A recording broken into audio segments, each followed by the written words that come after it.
Hello दोस्तों, आपका एक बार फिर से स्वागत है ओवरऑल साइंस में। आज मैं सोलर सिस्टम में मौजूद सभी ग्रहों और सूर्य के बारे में बताऊंगा कि इनका निर्माण कैसे हुआ और हमारा सोलर सिस्टम जो है वो कैसे अस्तित्व में आया। चलिए जानते हैं।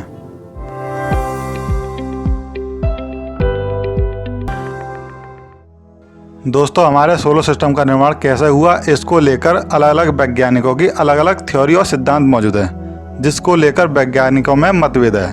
अब क्यों मतभेद है, इसका कारण मैं आपको बाद में बताऊंगा।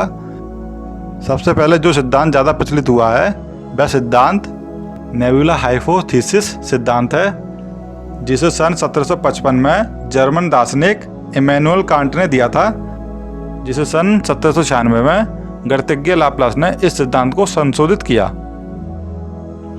दोस्तों, इस सिद्धांत के अनुसार हमारे सौर मंडल में मौजूद सूर्य जैसा तारा और पृथ्वी, मंगल, शुक्र, शनि जैसे ग्रहों और चंद्रमा जैसे उपग्रहों का निर्माण 4.6 बिलियन साल पहले एक सुपरनोवा के शॉक वेव से विशाल नेबुला के बादल के अंदर विस्फोट होने से हुआ है।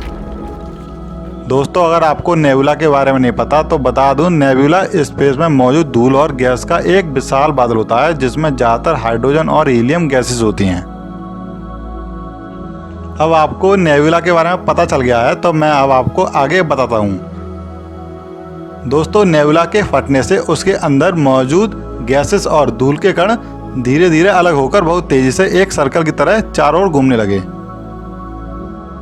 दोस्तों, चारों ओर घूमने वाले यह धूल के कण और गैसेस गुरुत्वाकर्षण के कारण आपस में जुड़ने लगे, जिससे इन कणों का आकार बढ़ने लगा और इनका गुरुत्वाकर्षण भी और अधिक मजबूत हो गया।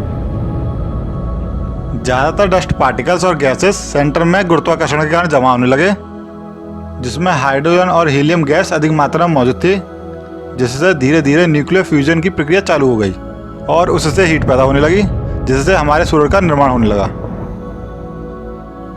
और बाकी के धूल के कण सूर्य के चारों ओर डिस्क के रूप में फैलकर चक्कर लगाने लगे, जिससे यहाँ जो धूल के कण हैं वो एक दूसरे में जुड़कर ग्रहों का निर्माण करते रहे। तो दोस्तों, इस प्रकार हमारा सोलर सिस्टम बना। दोस्तों, कुछ देर पहले मैंने न्यूक्लियर फ्यूजन शब्द का प्रयोग किया था। यह न्यूक्लियर फ्यूजन क्या है, इसको बताता हूँ। दोस्तों, जब दो हाइड्रोजन परमाणुओं के न्यूक्लियस ट्राइटियम आइसोटोप्स और ड्यूटेरियम आइसोटोप्स आपस में जुड़कर एक हैवी न्यूक्लियर परमाणु हीलियम का निर्माण करते हैं, तो उसे हम न्यूक्लियर फ्यूजन कहते हैं। इस प्रोसेस में एनर्जी उत्पन्न होती है।